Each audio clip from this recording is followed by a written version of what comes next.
You 6 bands up, baby. 6,000 feet in the air. You got your woman flying shotgun with you. You lay back listening to that Jasmine Sullivan, hotels, letting it do what it do. But how do you know if you're flying efficient? Here's how to calculate that cruise on that thing, baby. Let go! Boom! A major part of every flight plan is going to be for you to calculate cruise performance. It can give you a great indication of just how efficient you're being in the sky and help you get to your destination smoothly and cleanly, baby. Let's talk about that thing and some similarities between cruise performance, landing performance, and takeoff performance when looking at the charts inside of your pilot's operating handbook. Let's get into that thing. Let's go! Hey, we back off in that thing talking about cruise performance. And when you think about the word cruise, think about you in the whip. It's a Sunday, you by the beach, you got the top laid back, you listening to your favorite music, everything is everything. You just cruising along, trying to be as efficient as possible when you in the whip. Same rules apply when you in the sky, when you in that plane, baby. You at that cruise performance level, you've reached your desired altitude,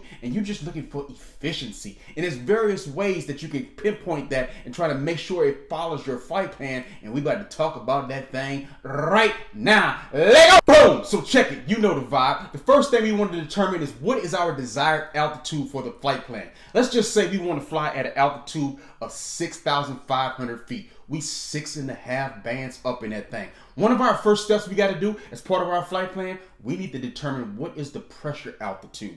If you want a review of what is pressure altitude, why it's important to know, and how to easily calculate it, there's a video on this channel reviewing that. Link at the end of this video where them links be at. So let's just say we determined, of course, we did the calculation nice and easy because we followed the method in that video, and we determined that our pressure altitude is 6 bands even, 6,000 feet even. That's our pressure altitude. Then we want to determine, of course, when we get up to altitude, what is the temperature there? So not the temperature on the ground of where we are right now when we're getting our weather briefing, but looking at that winds aloft and determine what is the temperature when we get the 6 bands even. Okay, so let's just say we determine that the temperature there is 19 degrees Celsius.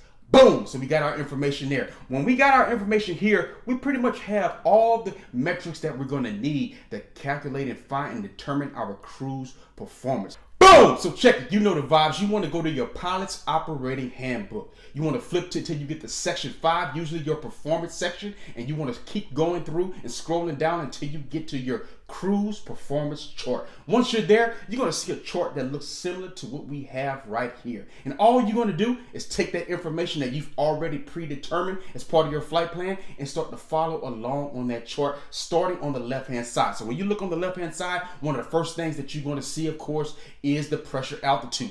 We've already determined that our pressure altitude is 6,000 feet even, 6 bands even. So we're going to find 6,000, and then we're going to start to go across. When we work our way across, the next column we may see may be the RPMs. Now we got to start making decisions in terms of what RPMs do we want to fly along. Do we want to have 2400, maybe 2450, or do you want to select another RPM? You can also select this based on the gallons per hour that you maybe want to fly for efficiency, or do you want to go by the true airspeed? Whichever metric you determine that you want to select for efficiency purposes, just make sure you select that, stick to it, and that's what you actually fly when you get into the air. So by selecting that, you want to make sure whatever you select on these charts, you fly it so you're following along and you're being as efficient as possible with your calculations. So let's just say we select 2400 on the RPM. Then we go over to the next column. And when we get to the next column, we're going to have 3 different brackets for options when we get there. We're going to have something that reads out something along the lines of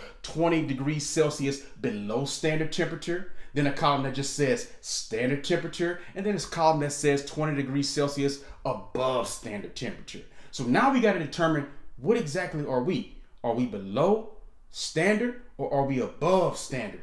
Or which columns do we fall into here? So one way to determine that, again, we understand that at the altitude that we're going to be flying, the temperature we got, that winds aloft temperature is going to be 19 degrees Celsius.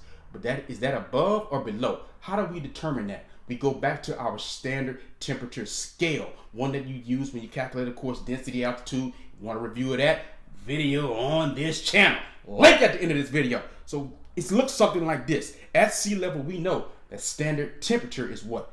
15 degrees Celsius. And then it's a 1,000-foot scale. So every 1,000 feet we go up, we lose 2 degrees of Celsius. So if we keep going up that scale, okay, We go up 1,000. We get now, instead of being at 15, which we are at sea level, now we're at 13. Then we go up another 1,000. We at 11, and then 9, etc. So if we go up, we got 6 bands is what we want to fly. So let's go up 6 bands. 1, 2, 3, 4, 5, 6. That puts us at about 3 degrees Celsius. So that's the standard temperature at 6,000 feet, 3 degrees Celsius. But when we look at the conditions for that day that we were going to fly, it's 19 degrees Celsius.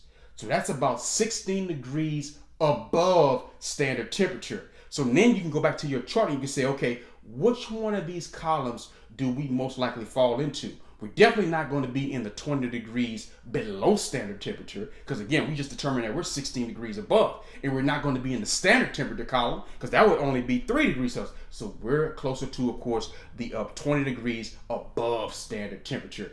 Always selecting the worst case scenario when you're doing these kind of performance charts. That's one of the things you always want to keep in mind. Whenever you're looking at any of these landing performance charts, takeoff performance charts, cruise performance charts, it's 2 major things that you always want to keep in mind. And if you do this, you'll be safe and you'll be able to get your calculations nailed every time.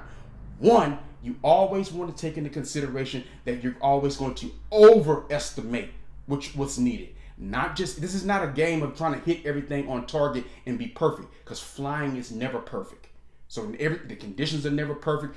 Us as pilots, we're never perfect. So you're not trying to hit perfection here. And you definitely don't want to underestimate.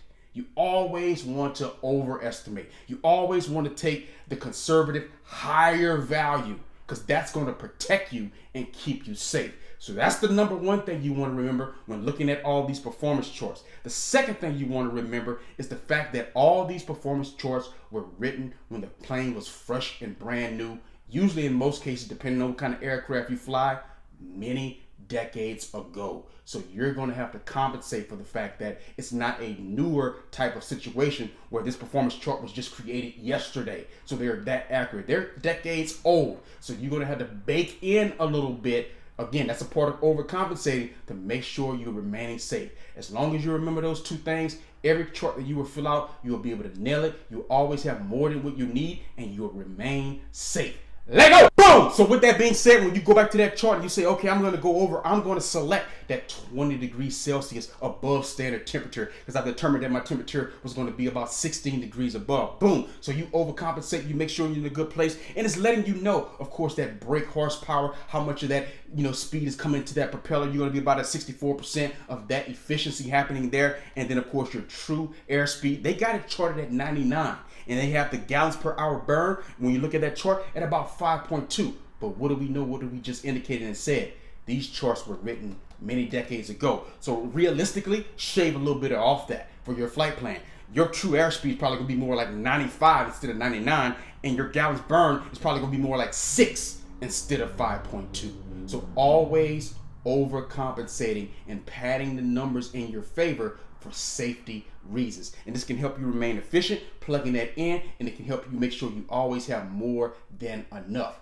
Let go! Don't forget to like this video, comment on this video, share this video, and subscribe to this channel. I am Donovan Batiste, and this is Leadership Mindset, a place where you can come for free and fun videos about everything that you need to know for you to become a pilot and stay proficient. Hey, because I want you to feel what pilots all over the world feel when we swinging and banging and that thing. Let go! Love you one time.